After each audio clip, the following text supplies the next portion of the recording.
Sir, ಈಗ ರಾಮೂರು ಶಿವಶಂಕರ್ ಜಾತಿ ಜನಗಳ ಒಕ್ಕಲಿಗ ಲಿಂಗಾಯತನ ಎದುರು ಹಾಕೊಂಡ್ರೆ ರಾಜ್ಯ ಭಾಗ ಕಷ್ಟ ಆಗ್ತಾ ಇದೆ. ನೋಡಿ, ಮತ್ತೊಮ್ಮೆ ನಾನು ಪುನರುಚ್ಚರಿಸ್ತಾ ಇದ್ದೀನಿ, ಈ ಸಮೀಕ್ಷೆ ಏನಿದೆ ಅದು ಜಾತಿ ಗಣತಿ ಅಲ್ಲ. ಪದೇ ಪದೇ ಹೇಳ್ತಾ ಇದ್ದೀನಿ, ದಯವಿಟ್ಟು ಇದಕ್ಕೆ ಸೆನ್ಸಸ್ಸಿಗೆ ಕನ್ಫ್ಯೂಸ್ ಮಾಡ್ಕೊಳೋದು ಬೇಡ ಸಾರ್ವಜನಿಕರಲ್ಲಿ. ಸಮೀಕ್ಷೆ ಹಿಂದುಳಿದ ವರ್ಗದಲ್ಲಿ ಇರುವಂಥ ಶೈಕ್ಷಣಿಕ, ಆರ್ಥಿಕ ಹಾಗೂ ಸಾಮಾಜಿಕ ಸ್ಥಿತಿಗತಿಗಳನ್ನು ಎತ್ತಿಡುವಂಥ ಕೆಲಸ ಮಾಡಬೇಕಾಗಿರುವಂಥ ಸಮೀಕ್ಷೆ ಇದೆ ಅಷ್ಟೇ.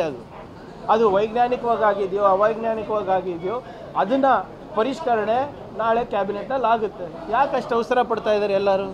ನಾವು ಜಾಸ್ತಿ ನೀವು ಜಾಸ್ತಿ ಅನ್ನೋದು ಪ್ರಶ್ನೆ ಅಲ್ಲ. ಇದು ನಮ್ಮ ರಾಜ್ಯದಲ್ಲಿ ಹಿಂದುಳಿದ ವರ್ಗದವರು ಯಾವ ಸ್ಥಿತಿಗತಿಗಳಲ್ಲಿದ್ದಾರೆ ಅಂತ ಒಂದು ನೋಡುವ ಸಮೀಕ್ಷೆ ಅಷ್ಟೇ. ವಿರೋಧ ಅದರಲ್ಲಿ ಏನಿದೆ ಅಂತ ಸಂಪೂರ್ಣ ಮಾಹಿತಿ ಇದ್ರ ಮೇಲೆ ವಿರೋಧ ಮಾಡಲಿ. ಯಾವುದೋ ಒಂದು ಸಮೀಕ್ಷೆ ಬಂದ ತಕ್ಷಣ ಅದು ಕಲ್ಲಲ್ಲಿ ಕೆತ್ತದಂಗೆ ಆಗೋದಿಲ್ಲ ಅಲ್ಲ. ಅವ್ರು ಕೊಟ್ಟಿರೋ 10 ಶಿಫಾರಸು ನಾವು ತಗೋಬೇಕಂತ ಏನಿದೆ? 10 ರಿಜೆಕ್ಟ್ ಮಾಡ್ಬೋದು. ಸಮೀಕ್ಷೆನೂ ಅದರಲ್ಲಿ ಉತ್ತಮವಾದಂಥ ಶಿಫಾರಸುಗಳಿದ್ರೆ ಅದನ್ನು ಅಳವಡಿಸ್ಕೋಬೋದು. ಯಾಕಷ್ಟ ಆತಂಕ ಅಥವಾ ಆತುರದಲ್ಲಿದ್ದಾರೆ ಎಲ್ಲರೂ?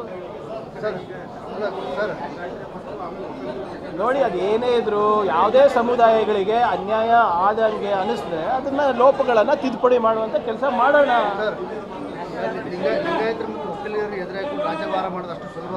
ನೋಡಿ, ಯಾರು ಪ್ರತಿಷ್ಠೆ ಪ್ರಶ್ನೆ ಅಲ್ವೇ ಅಲ್ಲ ಸರ್. ಇದು ಯಾರು ದಲಿತರಿಗೆ ಎದುರು ಹಾಕೋಣ ಪ್ರಶ್ನೆ ಅಲ್ಲ, ಅಲ್ಪಸಂಖ್ಯಾತರಿಗೆ ಎದುರು ಹಾಕೋಣ ಪ್ರಶ್ನೆ ಅಲ್ಲ, ಹಿಂದುಳಿದ ವರ್ಗದವರಿಗೆ ಅಥವಾ ಲಿಂಗಾಯತರಿಗೆ ಒಕ್ಕಲಿಗರಿಗೆ ಎದುರು ಹಾಕೋಣ ಪ್ರಶ್ನೆ ಇಲ್ಲ. ಈಗ ಒಂದು ನೀತಿ ಮಾಡಬೇಕಾದ್ರೆ ಅದಕ್ಕೆ ದತ್ತಾಂಶ ಬೇಕಲ್ವಾ? ಆ ದತ್ತಾಂಶ ಹೆಂಗೆ ಪಡಿಬೇಕು? ಸಮೀಕ್ಷೆ ಮುಖಾಂತರನೇ ಪಡಿಬೇಕು, ಸೆನ್ಸಸ್ ಮುಖಾಂತರ ಪಡಿಬೇಕು. ಸೊ ನಾವು ದತ್ತಾಂಶ ಪಡೆಯೋದು ತಪ್ಪಂದರೆ ನಾವು ಆಡಳಿತ ಹೆಂಗೆ ಕೊಡೋಕ್ಕೆ ಸಾಧ್ಯ ಆಗುತ್ತೆ?